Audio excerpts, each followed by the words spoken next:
everybody, Alden here.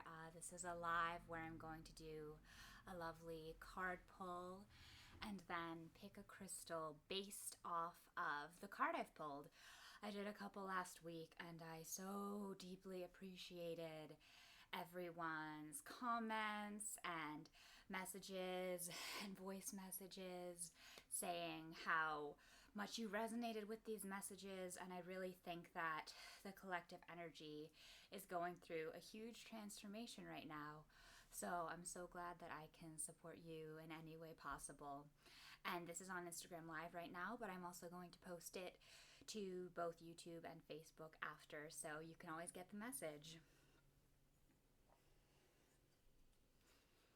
All right.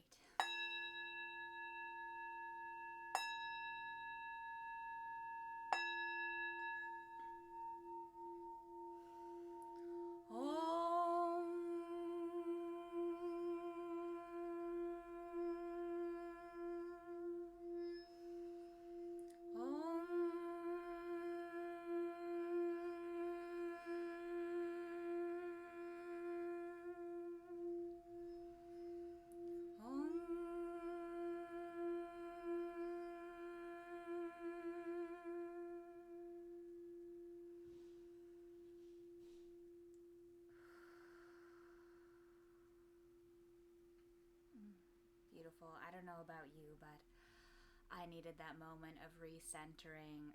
School is starting up now for a lot of people. I'm personally doing remote learning at Emerson College, and it's a lot of back-to-back Zoom meetings for many hours. I was saying to one of my friends, thank goodness for blue light glasses.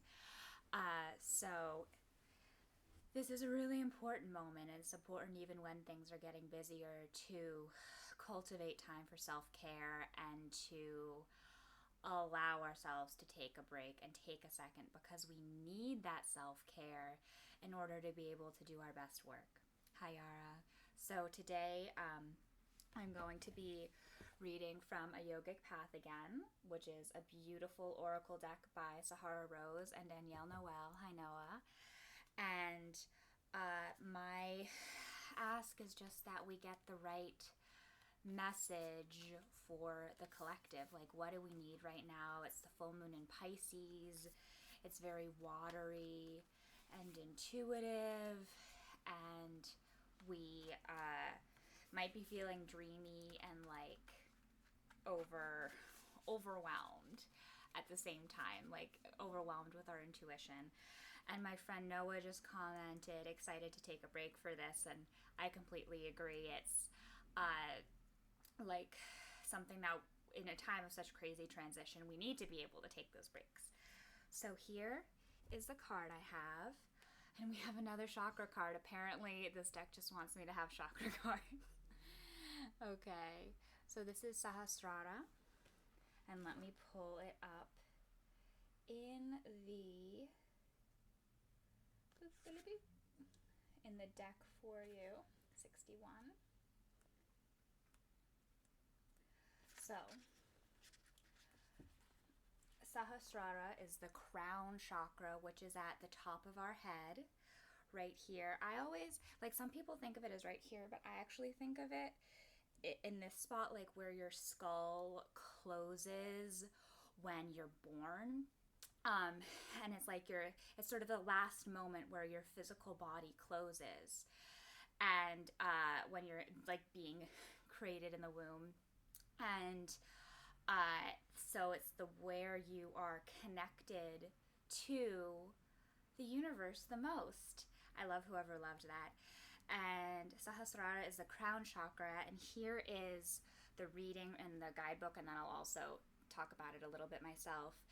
And it says, you may have noticed intuitive rushes of creative wisdom channeling through you, lighting up your every cell. That is called a download, and it is a message from the divine, selected to come to you, because you have the potential to birth it on this planet. You really do. You have the potential to birth the intuitive messages you're getting, and you're getting those specific downloads for a reason. These downloads occur when the crown chakra is open, which may only be a few seconds, but it is enough to illuminate a path that you never knew possible.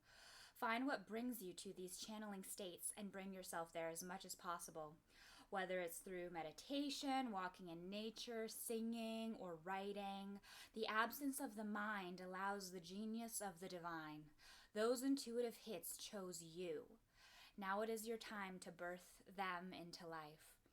So I love what it's saying about the intuitive hits choosing you, and I think it's so perfect for this full moon in Pisces, because Pisces is all about that dreamy, intuitive world.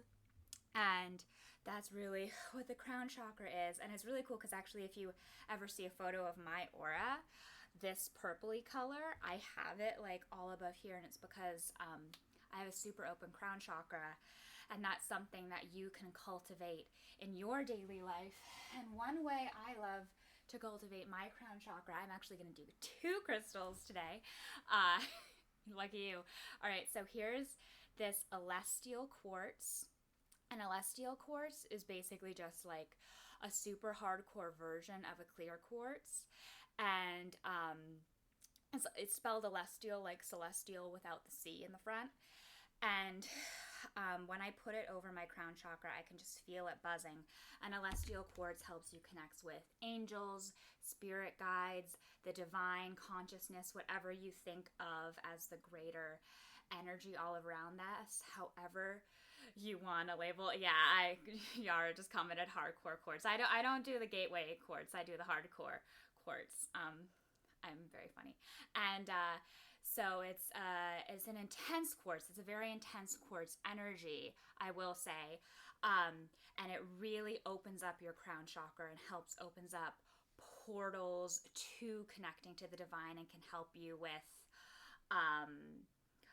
spirit journeys, if you ever do things like that in shamanic work. My friend Madeline Corliss of the Energy Studio does a lot of that kind of stuff. I would highly recommend doing that sort of thing on a watery, intuitive Pisces full moon. And Elestial quartz helps support you in connecting with this. And if that feels too intense for you, you can also always just have a cute little clear quartz moment. Now, I don't know if you can see with this filter, but you can see that the Elestial quartz is a lot milkier than the clear quartz is. The clear quartz, you can actually kind of see light through it, where the Elestial quartz, you can't as much. But clear quartz also opens up the crown chakra really well. It's great to just like put it under your pillow at night while you're sleeping. And you can get dreams that are intuitive messages really well that way. And that's a nice way to introduce clear quartz. And then the last little crystal I'm inspired to talk about, based off of the Sahasrara crown chakra card pull I got, is Amethyst. And Amethyst is actually more connected to the third eye chakra right here. But I find it's really great for calming and relaxing you. I also use this a lot for anxiety. But the third eye is really close to the crown, and they work in tandem a lot of the time, because the third eye for me is what helps me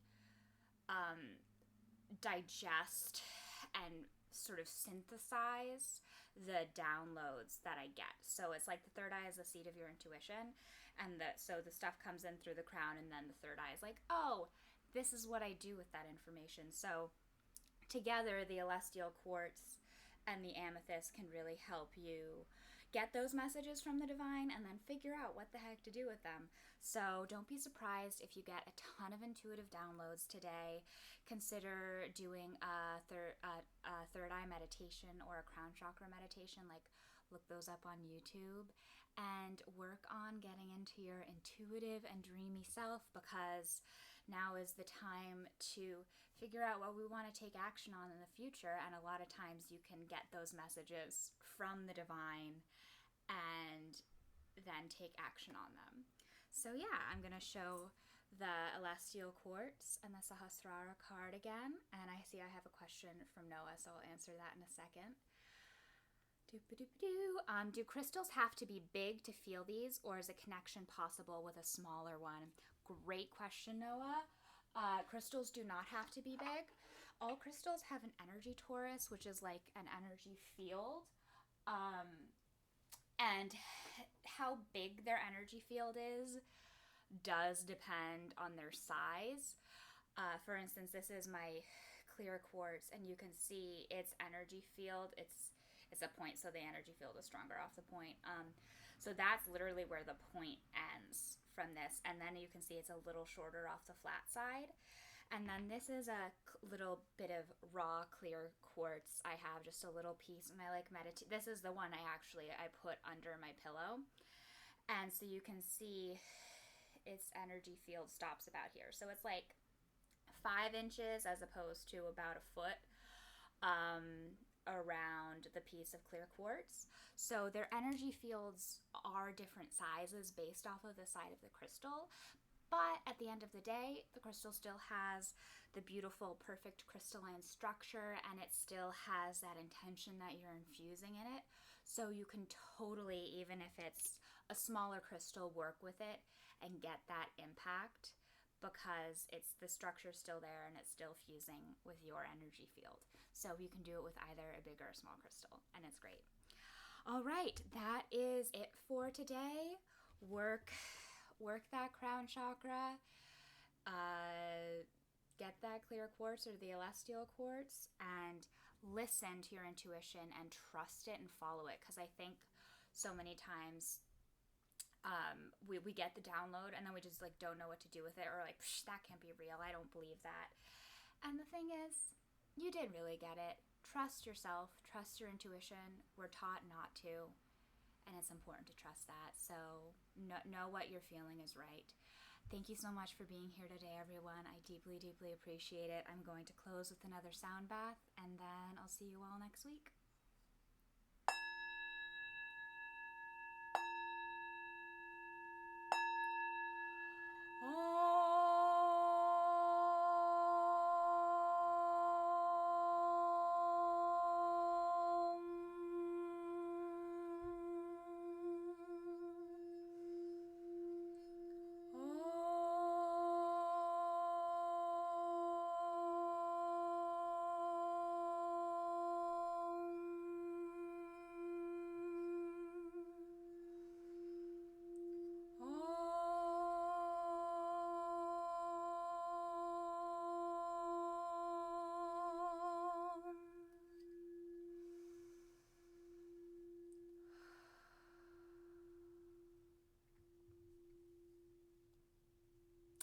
Yes, one of my friends, Yara, the Icelandic witch, just commented, imagination is a great way to your intuition.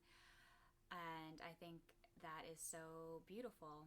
Imagine, because if you can imagine it, you can create it. And oftentimes our imagination is linked to our childlike self and to play. And that, a lot of that is cultivated within intuition, and intuition can be bolstered by that. So just start imagining things, and a lot of times what you're imagining is your intuition sharing with you. So it was a little extra bonus inspired by that great comment. Thank you so much, everyone. Love and light to you. I will be posting this on IGTV as well as YouTube and Facebook. And also, you can always book a distance crystal or Reiki healing session with me if you're on Instagram via the link in my bio, and if you're on Facebook or YouTube via the link below. I love you all so much. Your energy and your intuition and your truth are so needed at this time, and I have deep faith that you will change the world. Love and light.